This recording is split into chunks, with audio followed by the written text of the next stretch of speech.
Selamat malam, perkenalkan nama saya Adil Putra Syotang dari kelas 12 IPS SMA Plus di Bangsa Pekanbaru. Jadi di sini saya akan membacakan artikel, yaitu artikel tentang kebakaran hutan.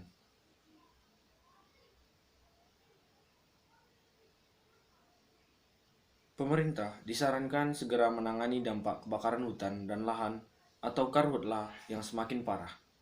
Di sisi lain, BNPB mengaku kewalahan lantaran peralatan yang dimiliki tak cukup mumpuni memadamkan api dengan cepat.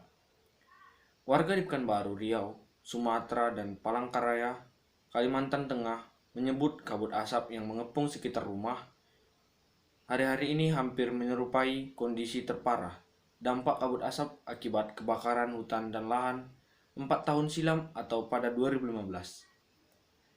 Lilis Elis, seorang warga Palangkaraya, bercerita terpaksa menutup semua ventilasi udara dengan karton sejak awal September lalu. Gara-garanya asap sudah tidak bisa dibendung. Kata dia, lantai rumahnya menjadi licin dan agak berminyak. Gorden yang tadinya berwarna putih berubah jadi kecoklatan. Agar udara tidak pengap, ia mengandalkan kipas angin. Sudah 2 minggu, sudah tidak buka jendela dan pintu. Asap ini sudah masuk ke rumah, ujarnya kesal ketika dihubungi BBC News Indonesia. Kalau pagi kayak tinggal di negeri, di atas awan, gelap-gelapan. Jadi kalau di dalam rumah, saya menyalakan lampu, saking gelapnya, sambungnya. Pantauan Lilis, jarak pandang di Palangkaraya hanya 200 meter.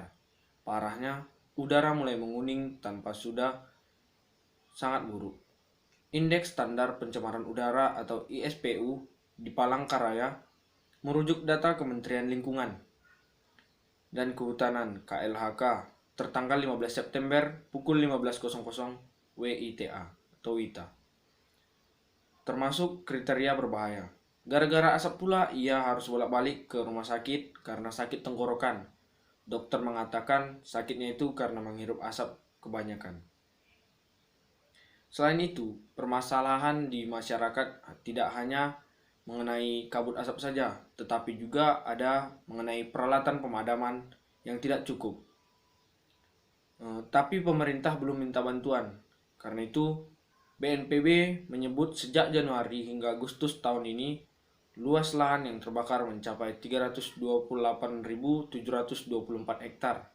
Setidaknya ada 6 provinsi termasuk kategori parah kebakaran lahan, yakni Riau, Jambi, Sumatera Selatan, Kalimantan Tengah, Kalimantan Barat, dan Kalimantan Selatan. Untuk memadamkan kebakaran itu, kepolisian mengirim 5.000 personel. Sementara BNPB mengarahkan 32 helikopter waterbombing dan 10 helikopter patroli.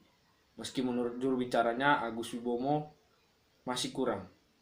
Nggak cukup, kuranglah. Lahan yang terbakar itu kan luas sekali dan banyak lokasi-lokasi atau yang hendak dipadamkan. Dengan waterbombing nggak bisa langsung padam, karena kebakarannya besar, jelasnya. Jadi memang kami berusaha mencegah jangan merembet dan mengurangi sambungnya. Karena jumlah helikopter yang terbatas itu, proses pemadaman, kata dia, perlu waktu yang lama. Helikopter waterbombing itu, kata Agus Wibowo, disebar ke 6 provinsi. Terbanyak dikerahkan ke Provinsi Kalimantan Barat. Namun demikian, pemerintah belum meminta bantuan dari negara lain.